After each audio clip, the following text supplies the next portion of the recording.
Everyone, as everyone no कि मेरी आदत है चलते चलते रेस्क्यू करने की। मैं घर से बहुत कम बाहर निकलती हूँ। जब निकलती हूँ तो मुझे कोई ना कोई ऐसा बच्चा मिल ही जाता है जिसको मुझे रेस्क्यू करना पड़ता है।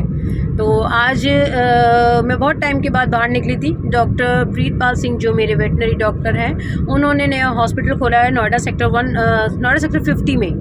50 में मैक्स वेट के नाम से ही, डॉक्टर कुणाल के साथ कोलैब्स करके। तो वहाँ पर मैं गई थी आज ओपनिंग में, और वहाँ पर गई और जाने के बाद जब मैं वहाँ से वापस आने लगी, मैंने कैब बुक करी तो मैं बाहर आके खड़ी हुई। सॉरी, मुझे बाहर में थोड़ा सा दिमाग में डिस्ट्रैक्ट हो गया, मुझे कोई और बच्चा भी दिख रहा था। बाहर निकलती हूँ बच्चे दिखने शुरू हो जाते हैं। तो मैंने वहाँ पर कैब बुक करी तो वहाँ पर एक बच्चा मेरे पास आया, आकर बहुत धीरे धीरे से आया और आके ना मेरे पैर पे सर रख के खड़ा हो गया। तो मुझे लगा कि खेलेगा कूदेगा खाना वाना मांगेगा, पर वो एकदम चुपचाप खड़ा हो गया। तो मैंने कहा देखूँ ये बीमार तो नहीं है, पर कुछ बीमारी दिख नहीं रही थी। फिर मैं थोड़ा सा गैप करके खड़ी हो गई, उससे थोड़ा सा चेक करने के लिए गैप करके खड़ी हुई। वो 2-3 कदम और धीरे धीरे आया और फिर वो सिर लगा के खड़ा हो गया। अब मैं तो डिप्रेशन में आ गई। मैं कहा बच्चा है, परेशान है, इसीलिए ऐसी एक्टिविटी कर रहा है। ऐसे तो बच्चे नहीं करते। 20 साल हो गए हैं, ऐसा तो इतना तो पता चल जाता है बच्चे को देख के कि बच्चा परेशान है या नहीं है। फिर मैंने क्या करा, मैंने उस बच्चे को छूने की कोशिश करी। बिल्कुल पोलाइट था, कोई एक्टिविटी, कोई काटा काटी किसी तरीके की वो नहीं थी। मेरा डिस्ट्रैक्ट माइंड इसलिए हो रहा है क्योंकि मैं बाहर भी देख रही हूँ इधर उधर। मेरी आदत है जब मैं बाहर निकलती हूँ चारों तरफ देखती हूँ बच्चे बच्चे बच्चे। तो फिर देखा तो उसके मुंह में सिर्फ 2 दांत येलो कलर के बड़े बड़े से, और बुढ़ा बच्चा, एक भी दांत नहीं। और वो इधर उधर टकरा रहा था। तब जाके डायग्नोस हुआ कि बच्चा ब्लाइंड है। अब बच्चा ओवर एज यानी बुढ़ा, अब उससे चला भी नहीं जा रहा और वो ब्लाइंड है। अब तो इम्पॉसिबल बात है मेरे लिए कि मैं उसे छोड़कर आगे चल जाऊं। फिर मैंने एक कैब करी और अब मेरी सांस रुक रही थी। मैंने कहा कैब वाले भैया तो कभी अलाउ करते नहीं है ले जाना। बस अब मेरा हो गया रोना पिटना शुरू यहाँ पे।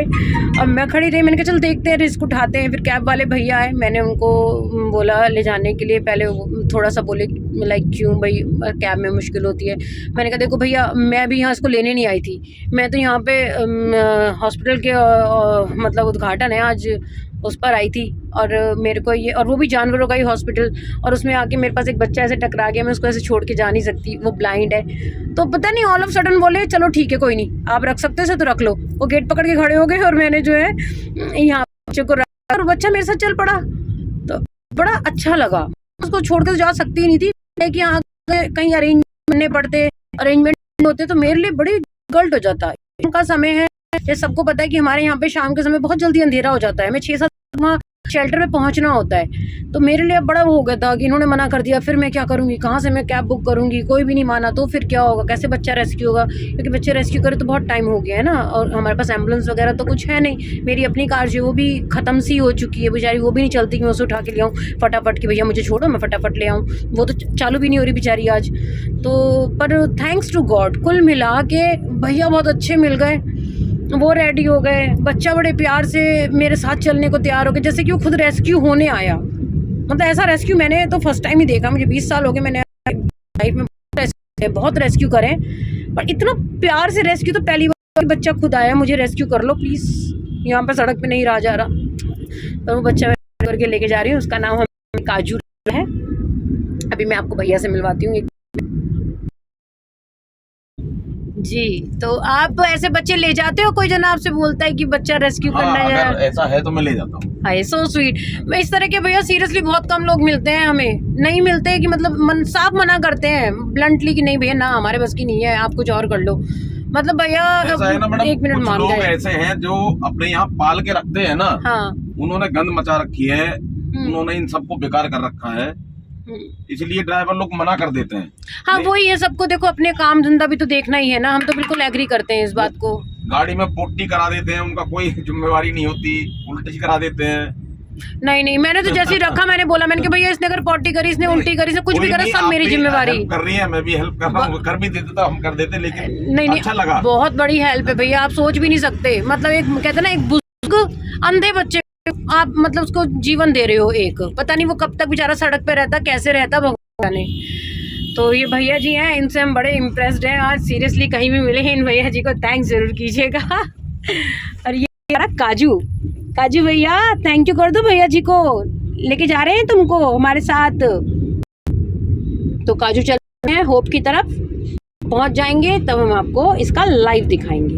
Thank you everyone, thank you very much भैया वंस अगेन। ठीक है मैडम, ठीक है, आपने बहुत बड़ी हेल्प करी है, हमारी जिंदगी भर याद रहेगी। तो ये है काजू मेरा रेस्क्यू बहुत टाइम के बाद बहुत अच्छा लग रहा है मुझे, कम से कम कर तो पाई। मेरी जान आजा।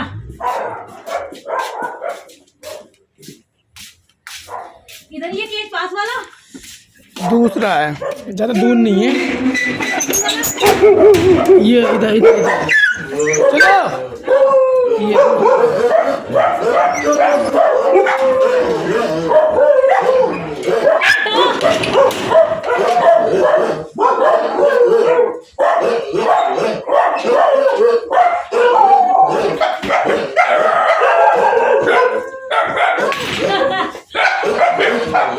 चलो पूरी बारात।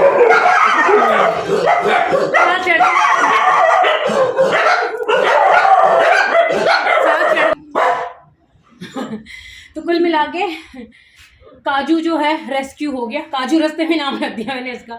काजू रेस्क्यू हो गया, काजू होप पर आ गया। काजू बहुत बुढ़ा है, मैं पहले दिखा दूं, ये देखो काजू का सिर्फ है, इधर का तो है ही नहीं, एक दांत यहाँ है और एक दांत वहाँ है, बस 2 दांत है उसके, और बहुत बुढ़ा है, ब्लाइंड है। और हमने इसे रेस्क्यू नहीं करा, ये रेस्क्यू होने आया। मेरी जिंदगी में मतलब बहुत रेस्क्यू हुए, पर ऐसा रेस्क्यू नहीं हुआ कि बच्चा आया, आके सर लगा के खड़ा हो गया सड़क पे और कह रहा मुझे ले चलो, तो उठाया और आ गया। तो कितना मतलब पता नहीं भगवान ने भिजवाया या क्या हुआ, बट बच्चा एटलीस्ट रेस्क्यू हो गया, मेरे पास आ गया, मैं शांति से रह सकती हूँ। चलो काजू, वेलकम टू होम बेबी।